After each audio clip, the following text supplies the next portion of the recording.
Hello everyone, this is SherikTH and welcome to another Dragon Ball video. Today was a pretty exciting day for us Dragon Ball fans, as we got to see a brand new trailer for Dragon Ball Xenoverse 2 where future Gohan was battling with Turles. Now this trailer was pretty great because we got to see a ton of footage that showed a lot of improvements and changes from the games. A lot of notable features that we've already seen is the fact that there's new camera angles, which really enhance the experience of the game. Another feature is the fact that there are better combo chains, which I really appreciate because, especially when using your own characters, a lot of the combos felt repeated and that I was doing the same things over and over and over again. So if I'm able to up my game and change my combos up, now that would be a really cool feature, and it looks like it's in. Hopefully it is in for custom characters as well. Also, thanks to the new sidestep vanishing technique, it looks like runners won't be able to run away. Yes, that is something I really disliked when I was playing online with other people. There were those guys who just ran, and if you tried to get closer to them, they would use the mini ki blast attacks and just hit you and hit you and hit you and hit you. It was really annoying, especially when you were in large stages and you couldn't get them backed up in a corner with Blue Hurricane or Super Spirit Bomb or any other kind of super move that would cover a large area. So now there's a way to get closer to runners, so runners will actually have to up their skill if they actually want to be good in the game. Another thing is I noticed the after blast effects. If you look carefully, when characters do blast attacks, there seemed to be like a colored cloud of dust remaining from the attack, which I think really looks cool, especially that moment when future Gohan just passes through the cloud because the cloud is still there. So I really like the fact that it stays kind of a bit right after you shot the blast. And this applies to small energy blasts too. Another thing I hope they add into the game is permanent environmental damage. What do I mean by that?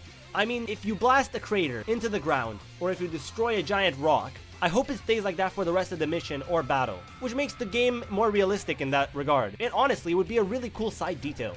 Also in this gameplay, we got to see future Gohan doing some backflips, dodging away from one of Turles' attacks. So I really hope we have more dodging skills that look really cool and have cool effects. Another thing we got confirmed is the name of the hub. So in Dragon Ball Xenoverse 2, the name of the hub is going to be Canton City. For some reason, I get the feeling that they got the name from the word wonton, especially since Dragon Ball Z has a lot of names based off of foods, not just for Saiyans, but just characters in general. Now, another thing we already knew about this game is that it's only coming to current gen hardware like PS4 and Xbox One and PC, and because of that, it will have really nice, smooth 60 frame per second gameplay with beautiful visuals. Now, another thing that's been confirmed about the hub is the fact that it is 7 times larger than the one from its predecessor. Players will be able to get around easily thanks to the fly ability, which was a fan requested feature that's being implemented in the game now. Which I absolutely love because it greatly reminds me of Dragon Ball Online, which was a game that I absolutely loved to play with my friends, and just play in general. It was a great RPG, and it's too bad that it got cancelled and never even made its way to the West. Anyway, according to Bandai Namco, don't expect to get airborne right after creating your new hero. Apparently, they want players to get a little jealous when they see their fellow players soaring the skies, and they'll have to level up to get to unlock that privilege.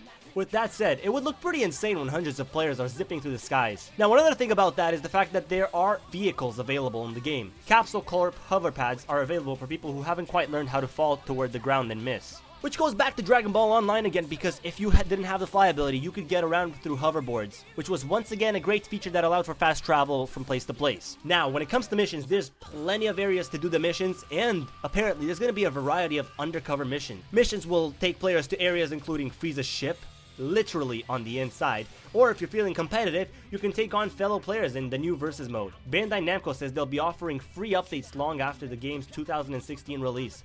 Their goal, they say, is to create a game players will be able to enjoy at least a year after it hit the shelves. And I'm really looking forward to that because I love games that have a long replay duration.